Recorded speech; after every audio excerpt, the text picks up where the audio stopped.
Assalamualaikum warahmatullahi wabarakatuh.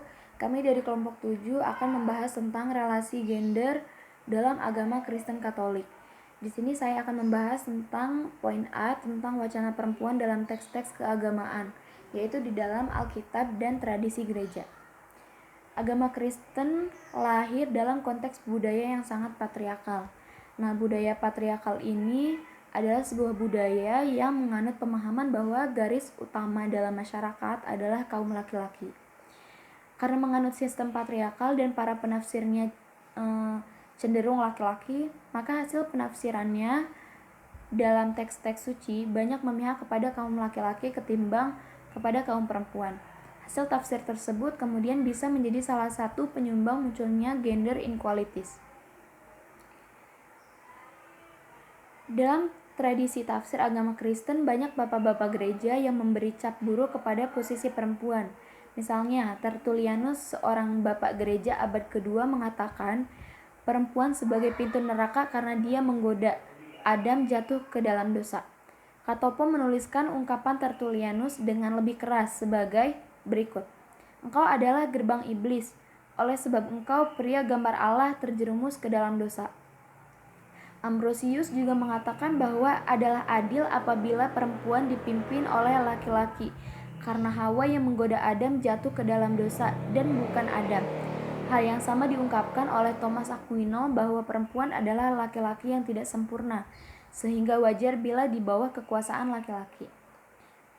Nah, pandangan-pandangan negatif terhadap perempuan itu terus berlangsung bahkan sampai masa reformasi. Pada masa reformasi memang citra perempuan jauh lebih baik karena perempuan diberi hak untuk memilih suami, bukan hanya menerima nasib siapa calon suaminya. Bahkan tugas-tugas kerja yang bersifat domestik, yaitu tugas yang bersifat keibu rumah tanggaan, dianggap sebagai sesuatu yang luhur. Namun meskipun sudah ada kemajuan posisi perempuan dibanding laki-laki, posisi perempuan tetap masih inferior. Pandangan-pandangan negatif itu masih muncul dalam pemikiran dua tokoh reformasi, yaitu Luther dan Calvin.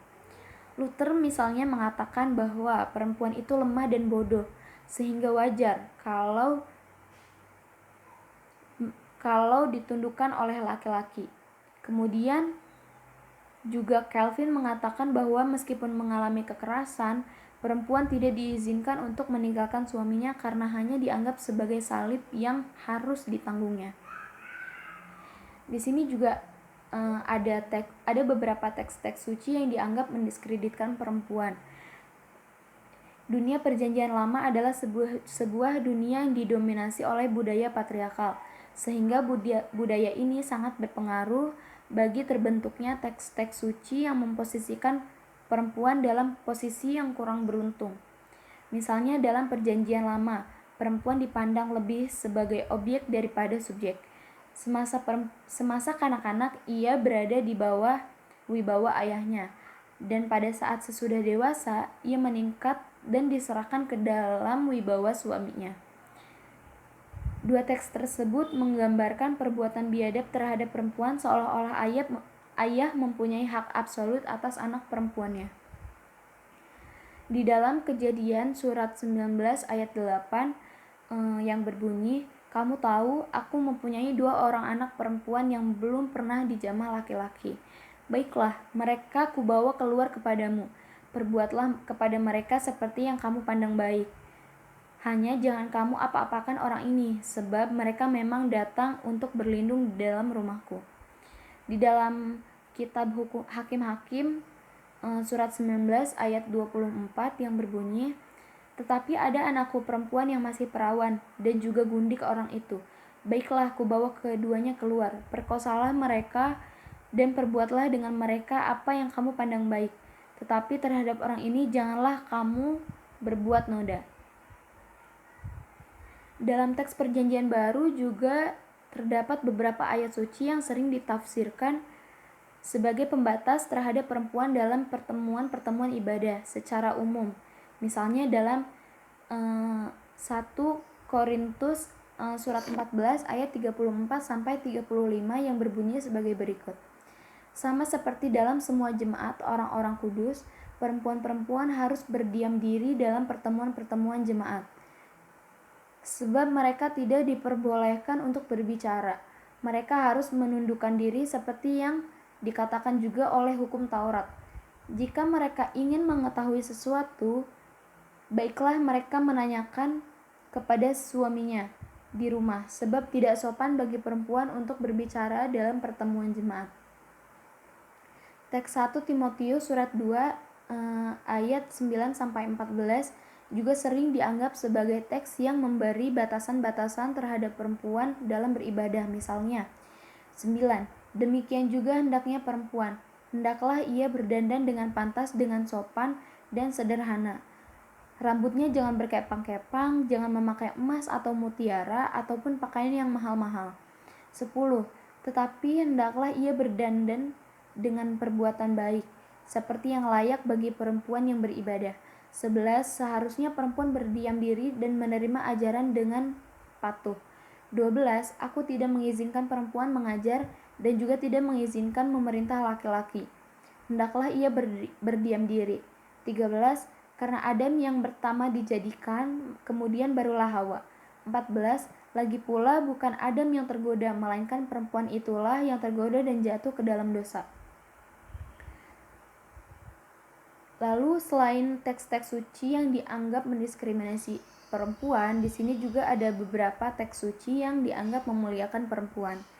Teks suci dalam agama Kristen juga memuat tentang ayat-ayat yang isinya menghargai perempuan. Jadi di satu sisi ada teks yang kelihatannya merendahkan, dan di sisi lain ada teks yang menjunjung tinggi perempuan. Nah, kondisi ambivalen ini sering membingungkan tentunya. Dalam Alkitab agama Kristen misalnya menyatakan bahwa laki-laki maupun perempuan diciptakan oleh Allah dalam kesetaraan. Maka Allah menciptakan manusia itu menurut gambarnya, menurut gambar Allah diciptakannya. Dia laki-laki dan perempuan diciptakannya mereka. Itu di dalam kitab Kejadian surat 1 ayat 27. Baik laki-laki maupun perempuan, kedua-duanya mempunyai mandat yang sama, yaitu Allah memberkati mereka. Lalu Allah berfirman kepada mereka, beranak cuculah dan bertambah banyak, penuhilah bumi dan taklukkanlah itu, berkuasalah atas ikan-ikan di laut dan burung-burung di udara, dan atas segala binatang yang merayap di bumi. Dalam kitab Kejadian surat 1 ayat 28. Kitab-kitab berikutnya juga memuat beberapa tokoh perempuan yang menjadi pemimpin dan atau berpengaruh dalam komunitas Israel, misalnya Deborah. Di dalam kitab Hakim 4 dan 5, seorang nabiah memerintah sebagai hakim atas orang Israel. Ruth, Esther, dan Yudit. Paulus dalam Galatia surat 3 ayat 28 menuliskan, dalam hal ini tidak ada orang Yahudi atau orang Yunani, tidak ada hamba atau orang merdeka, tidak ada laki-laki atau perempuan, karena kamu semua adalah satu di dalam Kristus Yesus. Menurut Paulus, di dalam Kristus tidak ada laki-laki atau perempuan. Mereka semua